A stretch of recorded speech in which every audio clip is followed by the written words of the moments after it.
राधा रानी के परम भक्त और वृंदावन वाले प्रेमानंद जी महाराज को भला कौन नहीं जानता है। वे आज के समय के प्रसिद्ध संत थे। यही कारण है कि उनके भजन और सत्संग में दूर दूर से लोग आते हैं। कहा जाता है कि भोलेनाथ ने स्वयं प्रेमानंद जी महाराज को दर्शन दिए। इसके बाद वे घर का त्याग कर वृंदावन आ गए।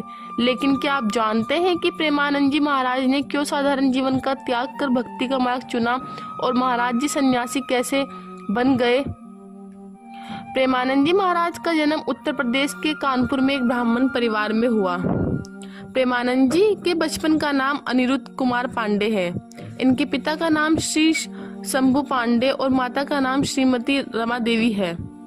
सबसे पहले प्रेमानंद जी के दादाजी ने संन्यास ग्रहण किया। साथ ही इनके पिताजी भगवान की भक्ति करते थे और इनके बड़े भाई भी प्रतिदिन भगवंत का पाठ किया करते थे। प्रेमानंद जी के परिवार में भक्ति भाव का माहौल था और इसी का प्रभाव उनके जीवन पर भी पड़ा। प्रेमानंद जी महाराज बताते हैं कि जब वे 5वीं कक्षा में थे तभी से गीता का पाठ शुरू कर दिया और इस तरह से धीरे धीरे उनकी रुचि अध्यात्म की ओर बढ़ने लगी। साथ ही उन्हें आध्यात्मिक ज्ञान की जानकारी भी होने लगी।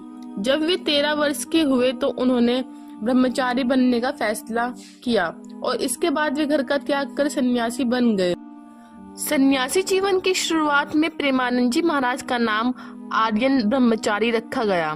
प्रेमानंद जी महाराज सन्यासी बनने के लिए घर का त्याग कर वाराणसी आ गए। यहीं अपना जीवन बिताने लगे। सन्यासी जीवन की दिनचर्या में वे गंगा में प्रतिदिन 3 बार स्नान करते थे और तुलसी घाट पर भगवान शिव और माता गंगा का ध्यान व पूजन किया करते थे। वे दिन में केवल 1 बार ही भोजन करते थे। प्रेमानंद जी महाराज भिक्षा मांगने के स्थान पर भोजन प्राप्ति की इच्छा से 10-15 मिनट बैठते थे।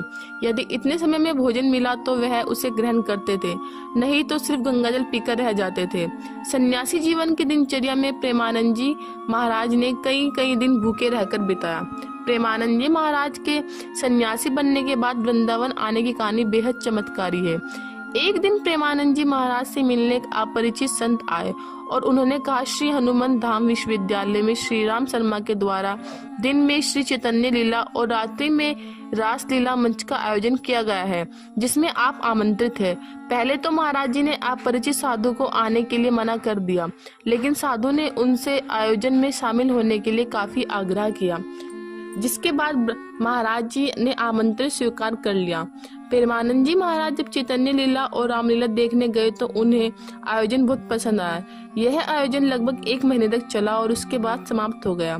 चैतन्य लीला और रामलीला का आयोजन समाप्त होने के बाद प्रेमानंद जी महाराज को आयोजन देखने की व्याकुलता होने लगी कि अब उन्हें रामलीला कैसे देखने को मिलेगी।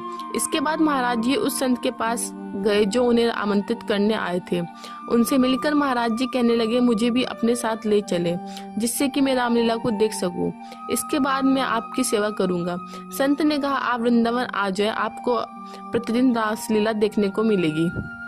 संत की यह बात सुनते ही महाराज जी को वृंदावन आने की ललक लगी और तभी वृंदावन आने की प्रेरणा मिली। इसके बाद महाराज जी वृंदावन में राधा रानी और श्री कृष्ण के चरणों में आ गए और भगवत प्राप्ति में लग गए। इसके बाद महाराज जी भक्ति मार्ग में आ गए। वृंदावन आकर वे राधा वल्लभ संप्रदाय से भी जुड़े। वृंदावन के सुप्रसिद्ध आध्यात्मिक गुरु प्रेमानंद जी महाराज आज के समय में देश भर में प्रसिद्ध हैं। खासकर युवाओं के बीच उनकी लोकप्रियता सबसे ज्यादा है। प्रेमानंद जी महाराज के द्वारा दी गई शिक्षा को उनके अनुयायी श्रद्धा पूर्वक अपनाते हैं।